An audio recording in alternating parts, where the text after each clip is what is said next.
Okay. Hey guys, welcome in. And in today's episode, we have Emily Smith. Welcome, Emily. Hello, thanks for having me. You're welcome.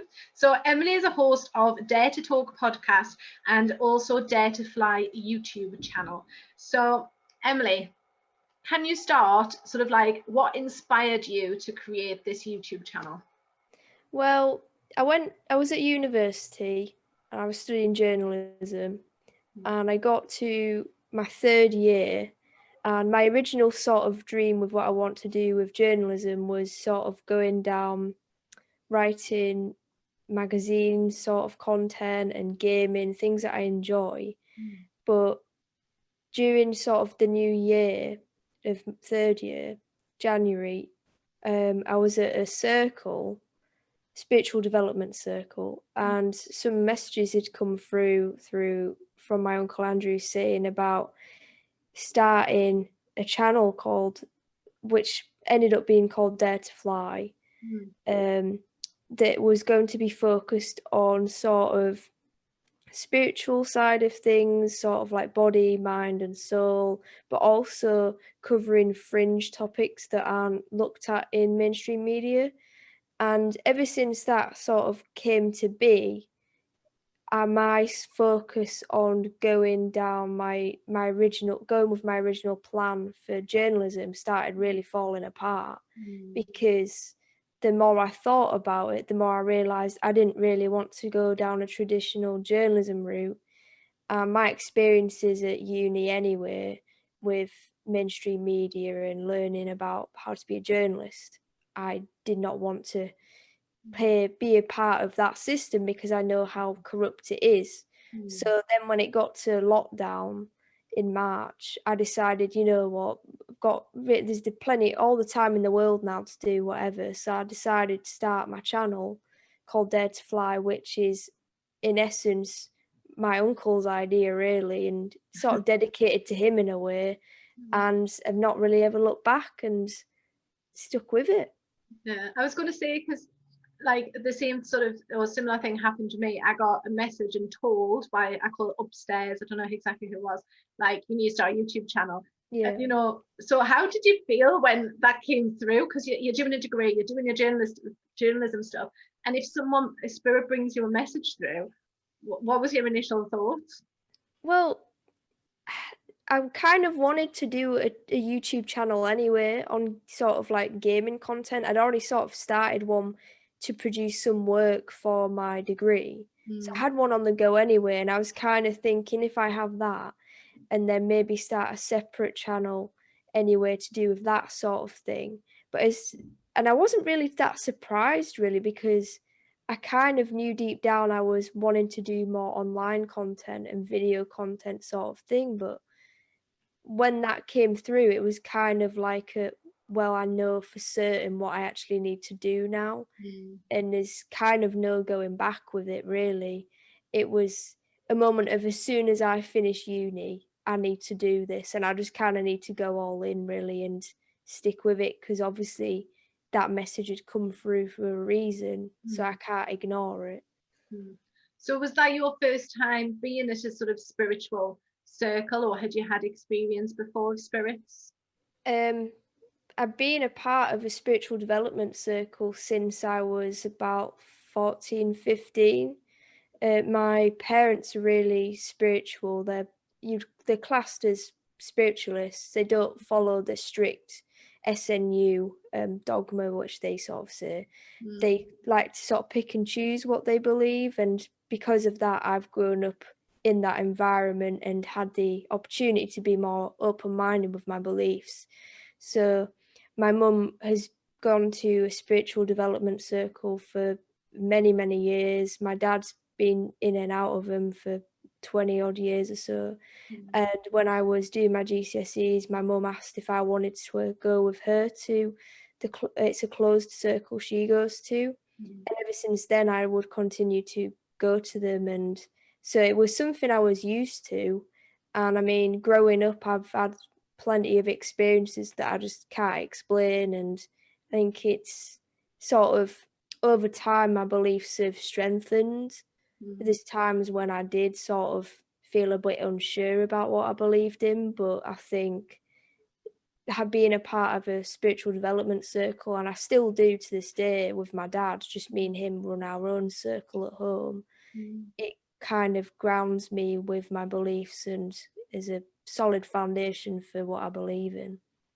So do you feel as if like spirit has guided you, if you like, along your path? Yeah, I think spirit is a really important part of my life, because it's, if I didn't believe in spirit and didn't have them guiding me, I think my life would, I don't want to say boring, but it wouldn't have as much meaning in terms of when there's situations I've been in where, looking back on them, I can clearly see that at the time it felt a bit pants and it wasn't a nice situation, but it all worked out in a way that, to me, looking back, was divine intervention or some sort of life lesson that I had to go through, but spirit had been guiding me through it the whole time. And yeah, I think my belief is that everyone is guided through life by spirit.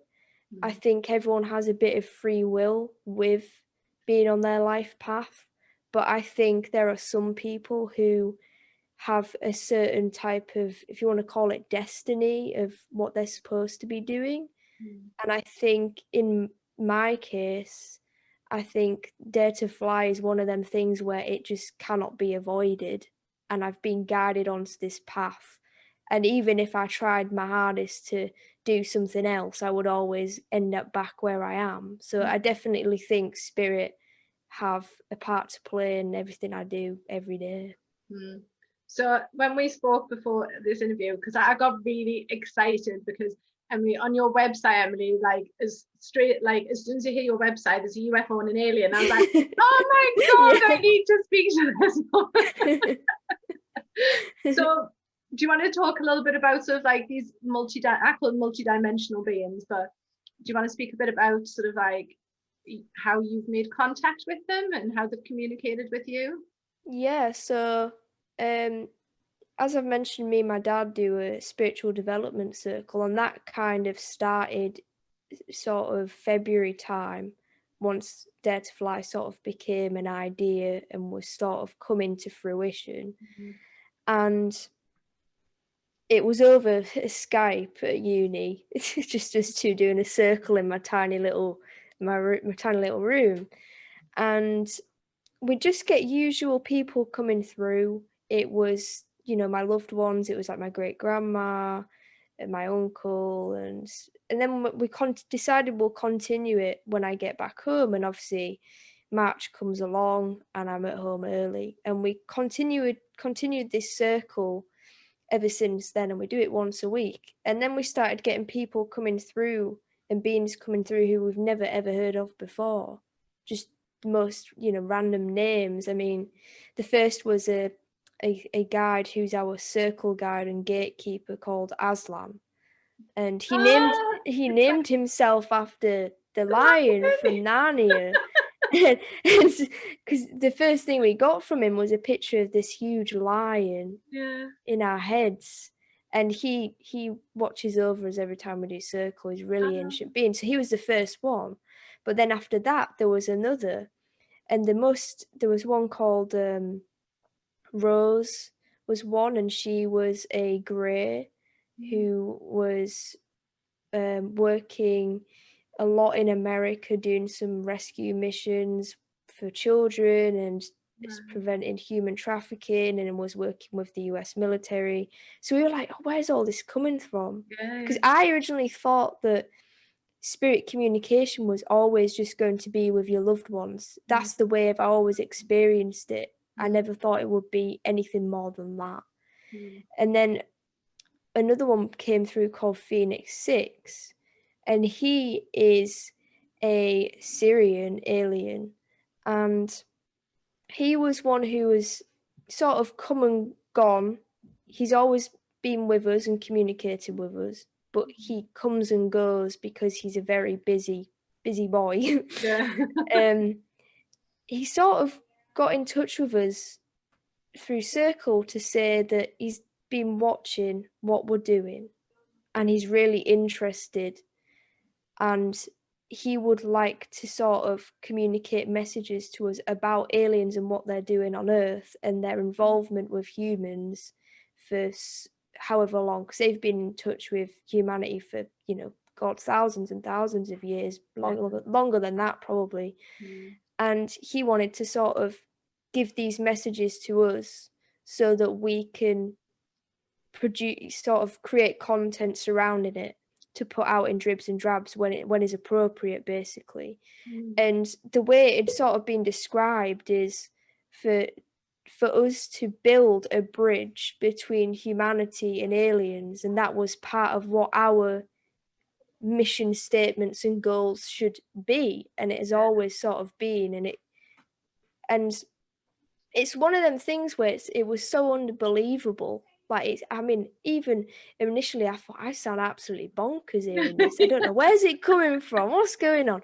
But then the more we got told, it was all positive messages. I mean, Phoenix 6 was saying about how he has a family, he's got a wife, he's got kids, he's a part of a fleet of ships that go around, and he's got a crew, and they do one of the main things that they do is sort of, I don't want to say they're not abductions, but healing people, and that does involve sort of abducting the astral body, with consent, and sort of healing people. A lot of what he sort of said to us was to do with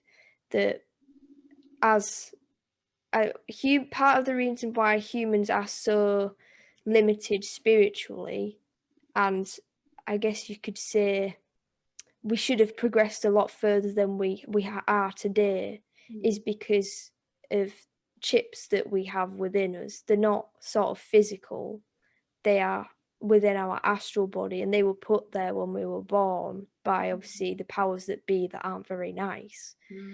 And this pit is sort of limits us. And Phoenix 6 was saying about how part of his job, if you like, and part of what he does is goes around and takes these chips out of people. And it's something he's done for a while. But another thing that he's sort of worked on with us is producing chips which will actually enhance people's spiritual awakening. Wow. And we made quite a lot of progress on that sort of thing, learning about how these chips, so some people who suffer from, are more likely to suffer from mental illness, in a lot of cases may have this chip in them that is limiting them. And it's usually down one side of a bloodline or family. It's my mum's side of the family is a lot of her side suffer from mental illness. My auntie has talked about that she believes she's being abducted by aliens, and there's just this thing down her side of the family to do with aliens and alien abductions and UFO sightings. And it got communicated to us that they have been chipped with this chip that's quite limiting, but also causes a lot of mental illness, poor health, distress, etc. And I mean, Phoenix 6 had said to us, well, if your mum gives consent, we'll take it out and we'll help her out. And then on the other hand, he was like, well, we've got these chips that have only sort of been used a handful of times on people to boost their spiritual awakening and their awareness of spirit. And if you and your dad consent, we will put one in you, essentially. And we said, well, yeah, of course, yeah, go for it. Yeah. If it's going to be awesome. I mean, sure, why not? And I mean, that ended up happening, and my dad had told me really, sorry if I'm rambling, by the way. No, this is really interesting. My- a lot of stuff resonates with some stuff that I'll share with you afterwards, but carry on. My dad had an experience one night. He said, I woke up in the middle of the night and saw a huge glowing white ball, and then felt a pain behind my eye, and it was like a flash of light, and I felt a pain behind my eye. And then when I woke up in the morning, I think he said he still had a bit of that pain there. And then after that, his abilities sort of ramped up a little bit after we'd asked about it, and they said, well, we've activated it. And I had a similar experience of, I woke up in the middle of the night and just felt completely off, like, and I felt a pain in my head, but it was as if someone was like reached inside my head and was jabbing about. I couldn't really explain it. And then after a few weeks, I did notice a lot more things happening, and it felt easier to maybe tune in. And we'd sort of put that down to the chips, and we'd asked about it, and they said, well, yeah, they're working, but they're not fully at their 100% because it's sort of like easing you into it, so to speak. So yeah, that was the main sort of thing we got through Phoenix 6. And but his whole main, what he wanted to achieve was building this bridge between humanity and aliens, because of his sort of, well, humanity's sort of idea that aliens are here to abduct us all and get probed and all that sort of thing, which in reality is a load of rubbish. I mean, Phoenix 6 was sort of saying, well, there are some races of aliens. For example, there's a race he talks about called the Draco, and some yeah, the sort of lizardy races, and races related to that are negative and have made deals with humanity in a negative way over the years. But just because there are some that are like that, it doesn't mean the rest are, because there's a lot of these races who are really desperate to make communication with us because they have so much to teach us. As that was the huge message we'd got from him, and we haven't heard from him in a while. He comes in every now and again and says hello, and sort of says that he's really busy with, because of this huge awakening going on, he's got a lot on his plate at the moment. But yeah, that's the whole thing. And my dad especially, is as soon as he heard that part of what we're doing is building this bridge, I mean, he was ecstatic, because he was like, oh my God, I can't wait to start. Yeah. No, it's just a couple of things that sort of resonate, Emily. So about the chip thing, so have you heard of Steve Noble? I haven't. So he's on YouTube, and he does these things called transmissions rather than meditations. Right. And there was 2 transmissions that I did. One was where you went up into a spaceship and you got to meet like some multidimensional beings. And as soon as I got in there, like literally I could see these blue beings, and they didn't have any mouths. And in my mind, I was like, how do you communicate if you don't have a mouth? And I heard them say back in my mind via telepathy. And literally 30 seconds later, Steve Noble said, these beings will communicate with you via telepathy. I was like, I already knew that. but then he also did a transmission, which didn't, I think it might be the same one, where it did involve getting a chip put in you. And I remember feeling, like you said, like it wasn't a massive amount of pain, but I just remember feeling something within my mind and being a bit like, oh my God, I'm allowing these beings to put this chip in my mind. I've got no idea what it's going to do, but it feels like the right thing to do. Do you know what I mean? Yeah. So what you said about the chip completely resonates with my experience. And I do feel like that, I mean, I probably did that back in April or May. And like yourself, you know, I feel like there's been more beings coming in. It's like it's opened some sort of doorway for other beings to communicate. And then the other thing I was going to say as well was, Oh yeah, in terms of being a bridge between humanity. That's what I got told as well. That's why I was like, oh my God, I'm really excited. I've heard you mention that before. It's awesome to sort of hear that is like, I think that is, they're so desperate for that to be the case because they have so much to give. And to hear someone else has heard the same message, and I mean, I've heard the message before from a couple of people sort of saying that this bridge between humanity and aliens, and I was like, well, that sounds familiar. Yeah. I know. They said to me, they said, you're doing a really good job, Lindsay, of normalizing contact with us. And I was like, oh, thanks, guys. But yeah, so I feel like, I don't know about you, but that presence is definitely becoming more known, isn't it, at this time? Yeah, I think more and more people are becoming accepting of, I think, in not just spirit, I think more people are becoming accepting of spirit and spirituality and are actually questioning it. And I guess to some people, it's a part of an awakening process, but also in part of becoming more spiritual or more open-minded. More people are accepting that actually for us to be the only intelligent life forms ever is a ridiculous notion. It's just not possible. And I think more people are sort of hoping that stuff does start coming out that proves that there is more to life than not only these human bodies but also the human race. Definitely, definitely. I mean, I'm really excited, and I keep saying to people, don't worry, ET is not going to suddenly appear in front of you. Do you know what I mean? They're not going to just jump out and scare you. It's a gradual process. And I don't know about you, but the concept of telepathy as well, I feel is sort of like strengthening as well.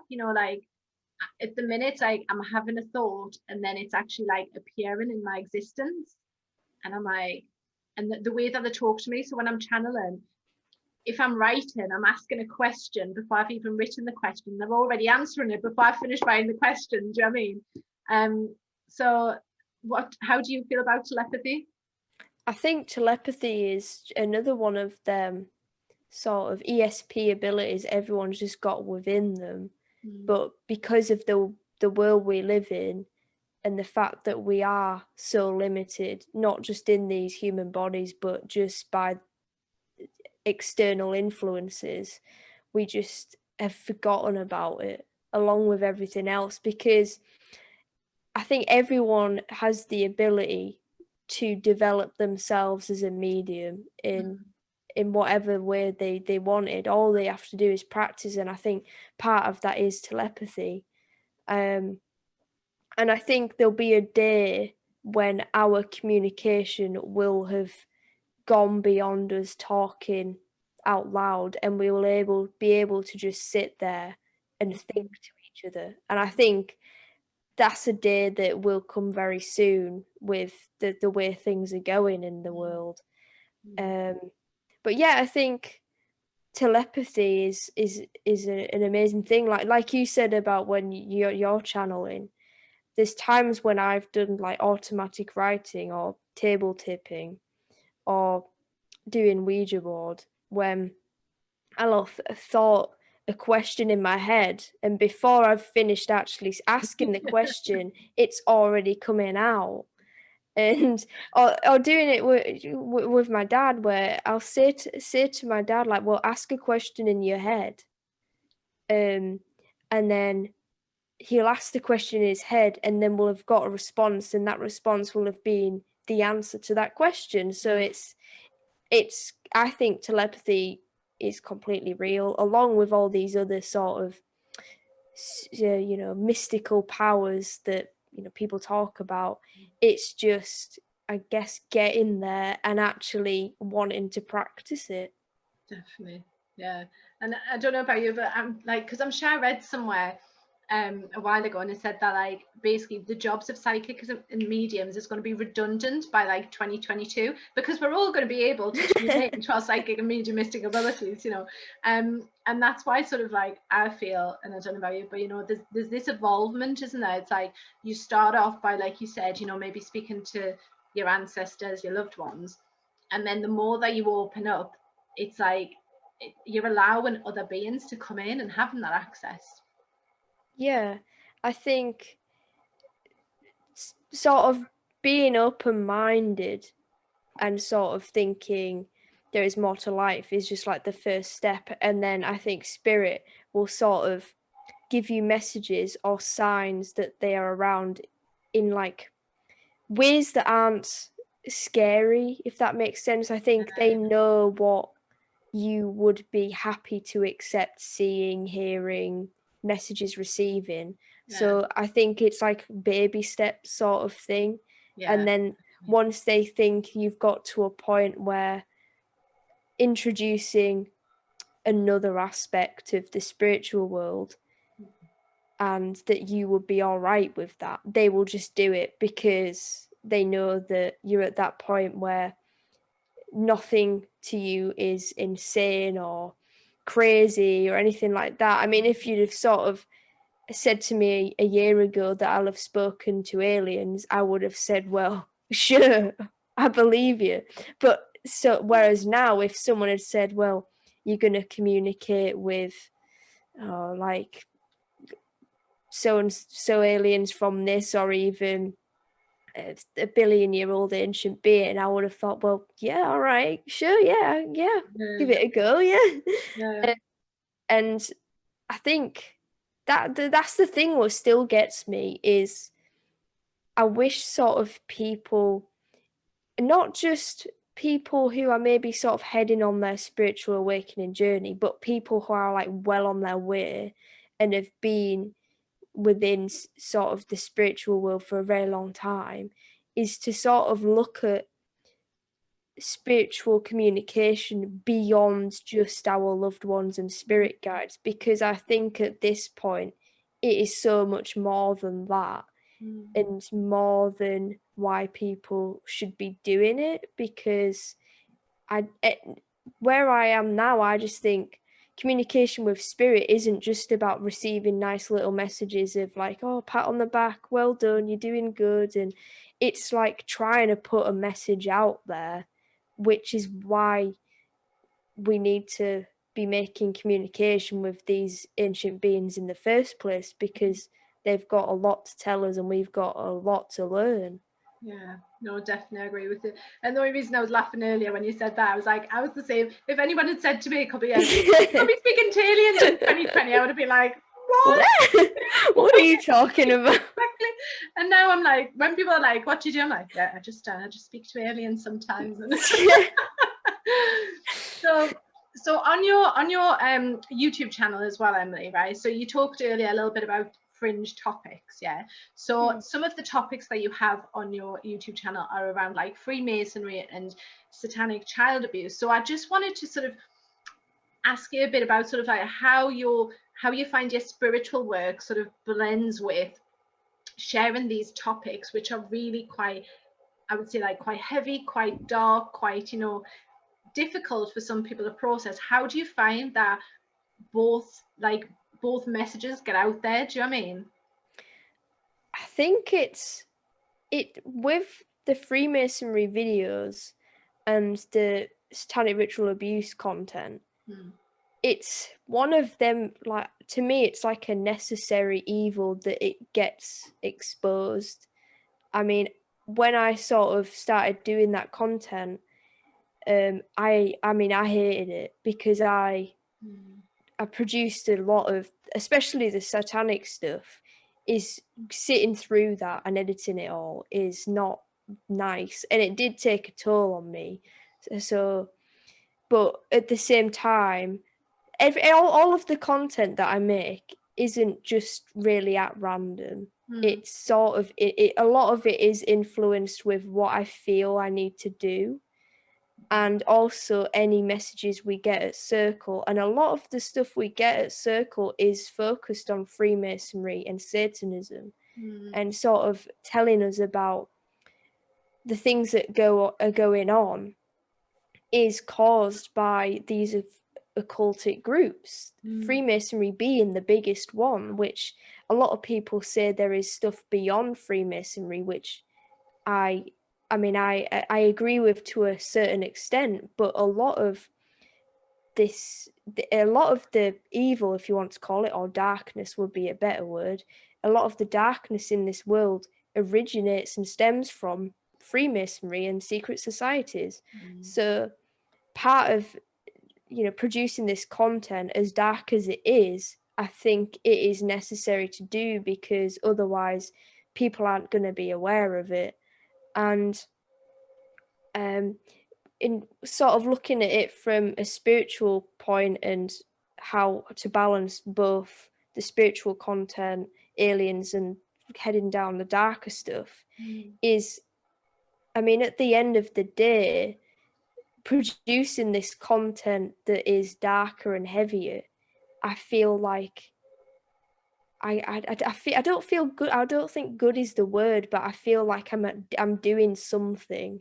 And I think, even though it is awful to hear about, if it sort of wakes one person up or makes someone want to research it further, then that is what I wanted to achieve, and that it's a success in my book. Because producing the satanic ritual abuse content and the Freemasonry content, when I did the Freemasonry stuff, I had Freemasons everywhere watching me, what I was doing on my personal profiles. They were sending me stuff. We had spiritual attacks blowing out of the wazoo. It was pretty terrible. My dad was ill for ages, and that was a massive spiritual attack. And same with the satanic ritual abuse stuff. For a long time, it not only affected mental health but spiritual health too, because we were just constantly under attack. Like every other circle, there would be someone come through, when they lie to you and say, oh yeah, I'm so and so, and then you check, and then they turn around and say, actually, I am this demon here to do this, and you're awful people, and all that. We had that going on for a while. So but I think really it's hard to do that content, but it kind of needs to be done. And it's a learning process, and I think when I do it, I just know that, well, I'm protected by them up there, and if I just protect myself here and do prayers and ask for protection and wear a cross, which I do, then I'm completely fine. And then just balance it out and say, well, if I'm going to produce some darker content, then for the next few videos, I'm gonna do it on some spiritual stuff. So then it just kind of evens out. Yeah, no, I get that. Like, because when people kept sharing stuff right at the beginning of lockdown, when stuff started to come out. I'd watched a documentary by a Dutch lady called Janet, I can't remember her name, Janet someone. Fall of the Cabal. Yeah, so I watched that, and literally I just sat there and I was like, none of this shocks me. It's like as if like I knew this was all coming. Yeah. But then like some of the images being shared around the children, really, I was just like, I don't know if I can watch this. Do you know what I mean? And so there were some things that I was like, and it's in my awareness, and I know that this happens, and I fully 100% believe that it's been happening, but I don't always need to watch or listen, do you know what I mean, or see the videos. But I think it is important to have that in your awareness, especially like as this year pans out into the next year, just so you can understand the reasons why everything is happening the way it is. And you're 100% right around the balance and things. I'd had like 75 children in my house, spirit children, who would come through to share a message to their parents, because they were some of the souls who'd passed due to what had happened to them. and they all came through and they were like, can you just share with our parents, you know, just put it out there, Lindsay, this is the message. And I was literally like in tears as I was writing it, because I could feel not that pain, but I could feel how emotional it would be as being a mum or a dad listening to the story I was sharing. So after I did that, I was like, I feel like I need to do something else to help. So I then did a meditation to transmute basically like anything that people were watching or listening to or seeing, and how could you absorb that in your body, then transmute it. So from that place of fear and anger into love instead. So I get what you mean about the balance. And it's like when something comes into your knowing, like as spiritual beings, we're like, we feel we have to share it because it is for the greater good in whatever capacity or way we feel is necessary.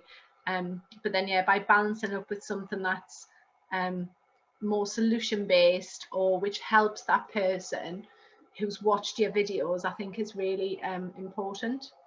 Yeah, definitely. I think now, I mean, I'm working on some content at the moment, a really big documentary length piece about the child sacrifice god Moloch. Never heard of them. And I've been working on that for the past few weeks. And I know that once I've done that, I want to go back to focusing on some more spiritual stuff, because I think right now people are needing positivity more than ever, and I think people are searching for it more and wanting to watch that content because it's really needed right now more than ever. And I think there's going to be, within the next few weeks even, or into the new year, a big sort of awakening that's going to take place. And part of that is going to be that more positivity is going to be needed, and more people are going to be, just to be able to sort of battle this darkness, you need to have positivity out there. So yeah, there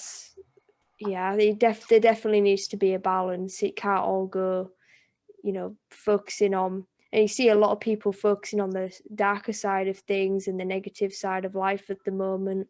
And it's like, well, people really don't need to be hearing about more of that. They just need more spiritual and positive stuff.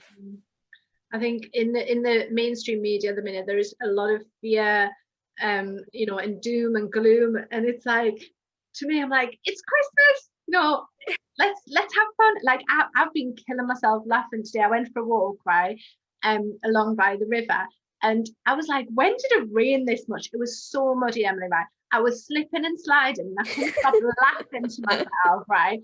But I was like, you know, these are the small, like, these are the moments of joy that you have for yourself, where you have to just be like, oh my God, you know, everything that's going on in the external, let's just bring it back and be like, right, you know, what can I do today to bring myself like fun Yeah. and joy? And I think messages of hope as well, like people want to know that next year may be a different, like it is going to be a different year, do you know what I mean? But just bringing messages of hope as well, and speaking to people who've maybe been through, you know, some really dark times or dark stuff, and how they've come out of it to then inspire others. Do you know what I mean? I think the main thing um, people should really be doing is just spreading love and light, because it's one of them things where it's so simple to do. Like you said, like slipping around and just laughing at how silly it is and what that's like. But yeah, it's just like the little things in life rather than focusing on the bigger picture, because people sort of get so worked up on the mainstream media, and it's like, well, if you're getting so upset about it, and I know it's scary, that it's just like, just don't watch it then, and do something else, like read a book or go outside for a walk and slip around. And I mean, my mum, it was ages ago now, like start of November, she said, right, screw it, we'll just put in the Christmas tree up. really early. Yeah. And now it's just, we're so excited for Christmas, and we're not focusing on stuff that's happening externally, because it's like, well, it's not going to affect us in any way really, because the way I see it is, Christmas is just going to be amazing, because I'm going to get to see all my family again.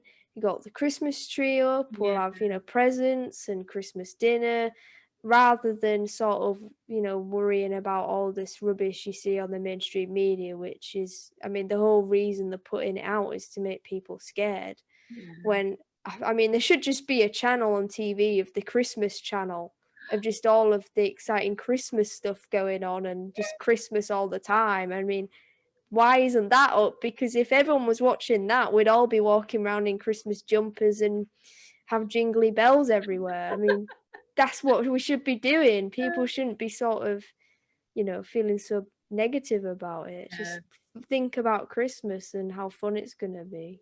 I was thinking, because our village have made such a massive effort this year, with the lights and everything else, and I was like, because when it's dark, come January, people are like, oh well, Christmas, but I'm like, you know what, everyone should keep their Christmas lights up, keep all your outdoor lights, or just keep everything up for another month, because if it makes you feel better, yeah, and if it brings you joy, just do it. Just keep your lights up, because when you're driving in the dark and it's cold and it's wintry, it's actually really nice to see just people's lights everywhere. Do you know what I mean? Which I think is what we need. So just a final thing then, Emily. So have you been given any sort of like guidance, if you like, for next year, or any sort of ideas about what next year looks like? Well, the one thing we've been told is more about this month at the moment. And sort of being told about how December is going to be a really good month, not just for sort of personally, just for everyone. About what we got told was Christmas is going to be the lightest and brightest yet, and that things in this, there's a spiritual warfare happening as we speak on this side and upstairs too. What they said was as above, so below, which not I mean, a lot of people associate that with the occult, but they were saying as well, all of the warfare happening here against this battle against the powers that be, who aren't very nice, is happening on the other side too, with our loved ones sort of fighting it. And they were saying how it's the pain we're going through now is necessary to get to the other side, and that December is going to be a massive month, and that it's going to be amazing, and a really an awakening moment for so many people, and that there is the things that are happening on Earth at the moment in terms of what's going on in the world. It will all sort of, the way I sort of pictured it in my head was, the message I got was sort of when you see, like a Christmas present sort of wrapped up with the bow on top, sort of it unfolding, but at the same time tying together again, because everything that's going on in this world will sort of be revealed, but because of that as well, everything will just come back together and make sense. So that's going to that's what we got told. And in terms of the new year, I think they went as far as to say, well, the world is going to be a completely different place, and heading in a completely different direction in a very positive way. And it will be heading in a way where the public will finally learn the truth about things, even if those truths aren't particularly very nice. They need to know about them, but also having access to knowledge that has been withheld from them for so many hundreds and God knows how many years.